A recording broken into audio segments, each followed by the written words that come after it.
Hello and welcome to Growing Chess channel. Have you ever noticed that you are losing your games too quickly against stronger players?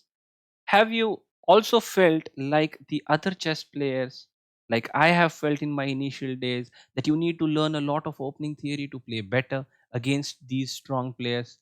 But that is not the case, guys. What you need to learn exactly is the opening principles and not mug up the opening theories without knowing these principles.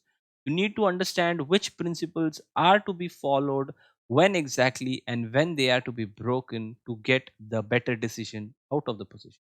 So let us see what are these opening principles and how to follow them.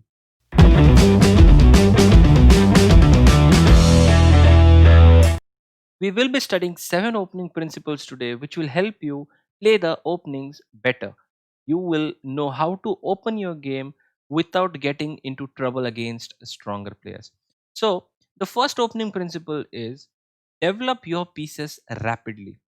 Now, what do you mean by this principle? If you look at this position, a couple of moves have been played. The opening phase for white is almost completed because if you see, all the pieces for white are already developed. The king has been castled, whereas black's pieces are not completely out in the battle. So, what white has in this position is more center control, more activity for the pieces. And if you look at this, white has developed the pieces towards the center. So you should not waste any moves without controlling the center. If you see, the pawn moves which are made are also towards the center, and the pieces are also developed towards the center. So the first principle goes, you have to develop your pieces as rapidly as possible. The second principle is, do not move the same piece twice. Now, I have seen a lot of beginners, what they do is they see some hanging point, they will immediately go ahead and attack the point. Oh, I see a fork, I see a hanging point, I can give a check to the king. Let's go here and attack this pawn. But this, guys, is a very bad move because it moves this same developed piece again and loses time in the opening. Now, time as in this time could be implemented to get the pieces out which are not yet developed. But with this move, okay, if black has to defend this, what black will do is black is going to castle. So, black has made an improving move, development, castle disking, and at the same time, black has defended this pawn, which is kind of a tempo gain for black. What is a tempo? White is losing a move by taking the piece away from the center, whereas black is gaining one move. Anyway, he had to castle, and he is also defending the threat which white had caused by investing a move over it. The third principle says you should never make unnecessary pawn moves. Now, the pawn moves in the opening are always made just to take a grip over the center.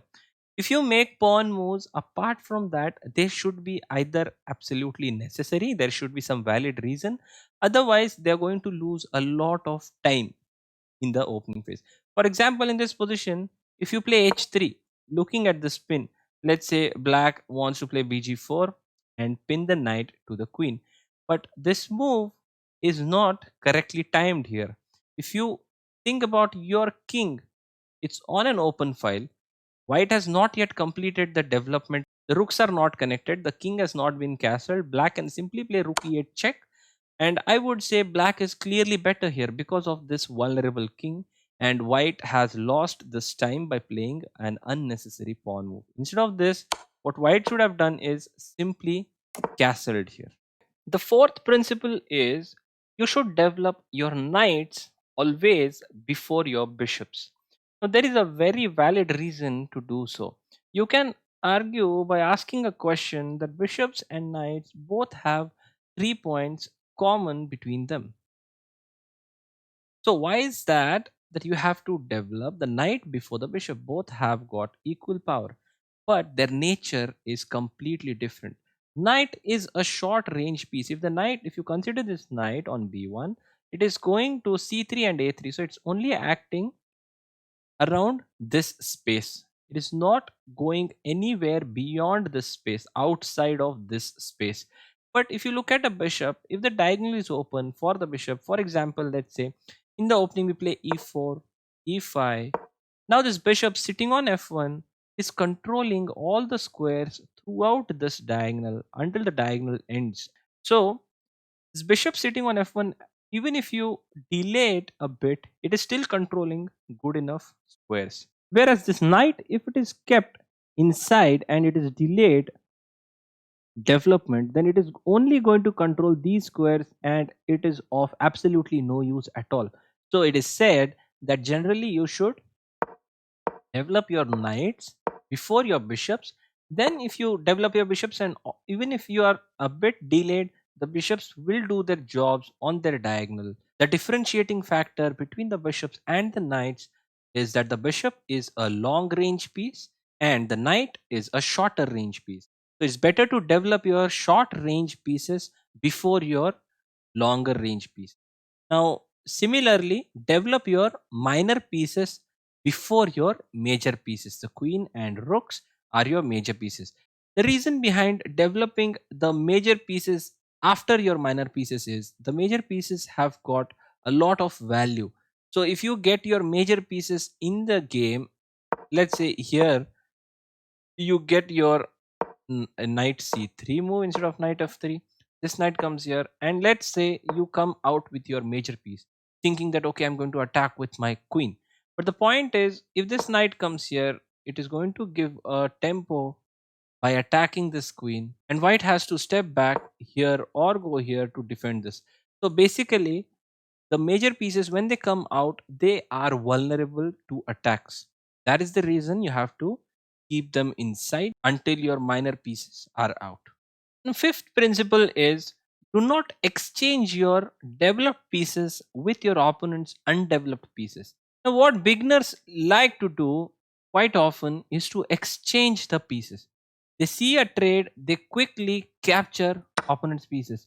They feel good about it because they feel like chess is all about killing opponent's pieces. But you are not understanding the point that your bishop was a much better piece as compared to this knight which was sitting inside. So instead of bishop into b8, you should just invest this move in another developing move. Maybe knight c3, knight d2, or e3 and then bishop d3. So basically, you should not exchange your developed pieces with your opponent's undeveloped pieces without any reason. The next principle is, guys, try to castle as early as possible. Now, what that means is, I'll show you an example. So, e4, e5, knight f3, knight c6, bishop c4, bishop c5, knight c3, knight f6. You have developed your minor pieces. Now, immediately you can castle.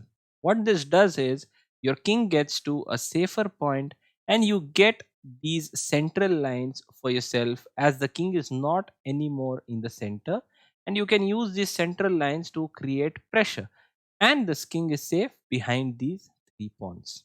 So let us see the final important principle, which is control or grab as much space as possible without ruining your position, without creating weaknesses. So in this position, black has just now played d5, allowing this move e5.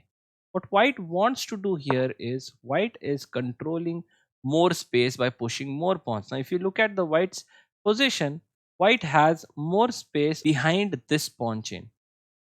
So, if you get an opportunity, if your opponent allows to do so, you should always thrive to gain more space and restrict your opponent.